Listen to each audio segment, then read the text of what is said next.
Hi there. I am in my backyard garden. I'm reading from the Bible.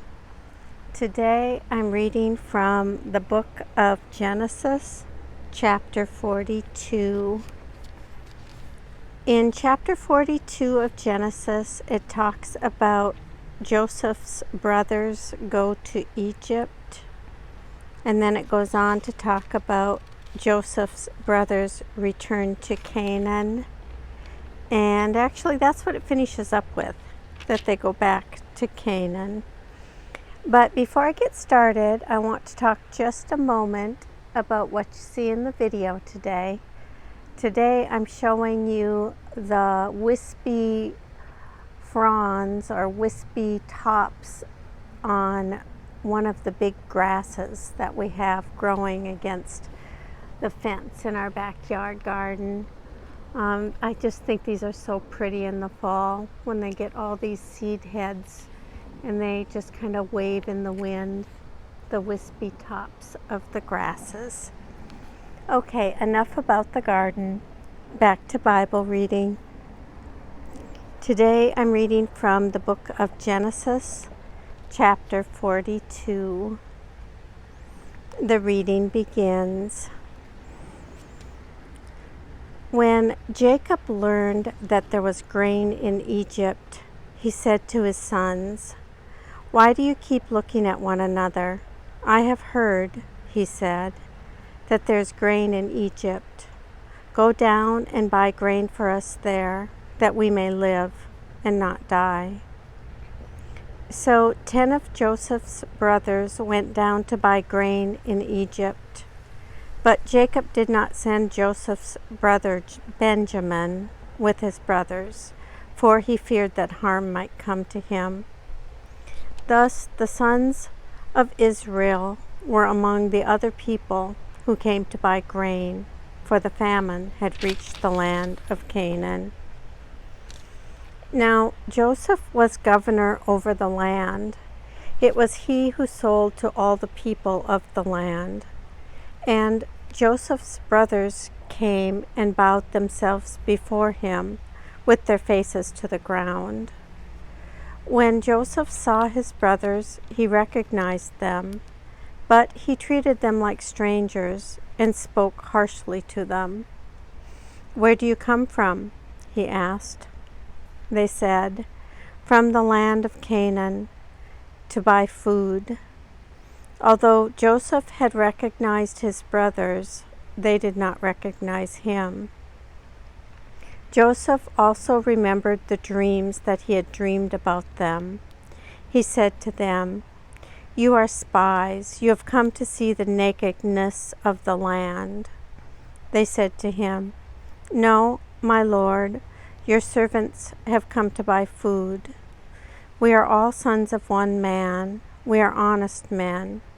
Your servants have never been spies." But he said to them, "No, you have come to see the nakedness of the land." They said, "We are your servants, our 12 brothers, the sons of a certain man in the land of Canaan. The youngest, however, is now with our father, and one is no more." But Joseph said to them, "It is just as I have said to you. You are spies. Here is how you shall be tested. As Pharaoh lives, you shall not leave this place unless your youngest brother comes here. Let one of you go and bring your brother, while the rest of you remain in prison, in order that your words may be tested, whether there is truth in you, or else, as Pharaoh lives, surely you are spies." And he put them all together in prison for 3 days. On the 3rd day, Joseph said to them, "Do this and you will live, for I fear God. If you are honest men, let one of your brothers stay here where you are imprisoned. The rest of you shall go and carry grain for the famine to your households, and bring your youngest brother to me. Thus your words will be verified, and you shall not die." and they agreed to do so. They said to one another, "Alas, we are paying the penalty for what we did to our brother. We saw his anguish when he pleaded with us, but we would not listen. That is why this anguish has come upon us." Then Reuben answered them, "Did I not tell you not to wrong the boy? But you would not listen. So now there comes a reckoning for his blood." They did not know that Joseph understood them, since he spoke with them through an interpreter. He turned away from them and wept.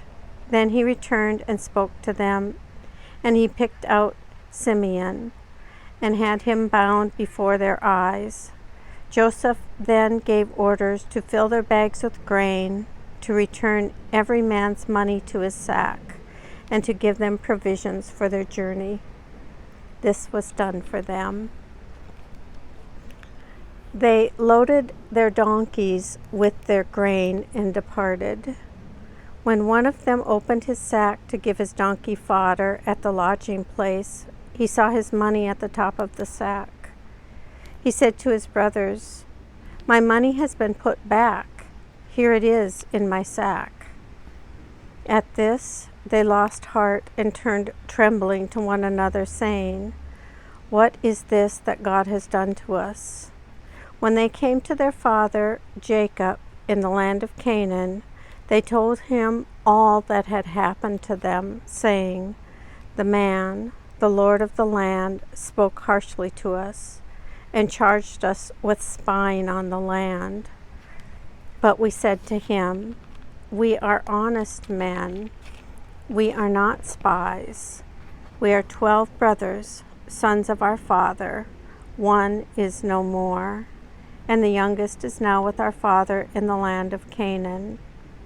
Then the man, the Lord of the land, said to us, 'By this I shall know that you are honest men.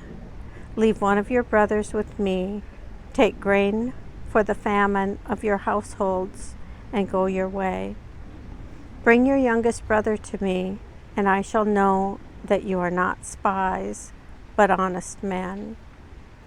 Then I will release your brother to you, and you may trade in the land.' As they were emptying their sacks, there in each one's sack was his bag of money. When they and their father saw the bundles of money, they were dismayed. And their father Jacob said to them, 'I am the one you have bereaved of children. Joseph is no more, and Simeon is no more. And now you would take Benjamin? All this has happened to me.' Then Reuben said to his father, 'You may kill my 2 sons if I do not bring him back to you. Put him in my hands, and I will bring him back to you.' But he said, 'My son shall not go down with you, for his brother is dead, and he alone is left. If harm should come to him on the journey that you are to make, you would bring down my gray hairs with sorrow to Sheol.'" Here ends the reading of Genesis chapter 42.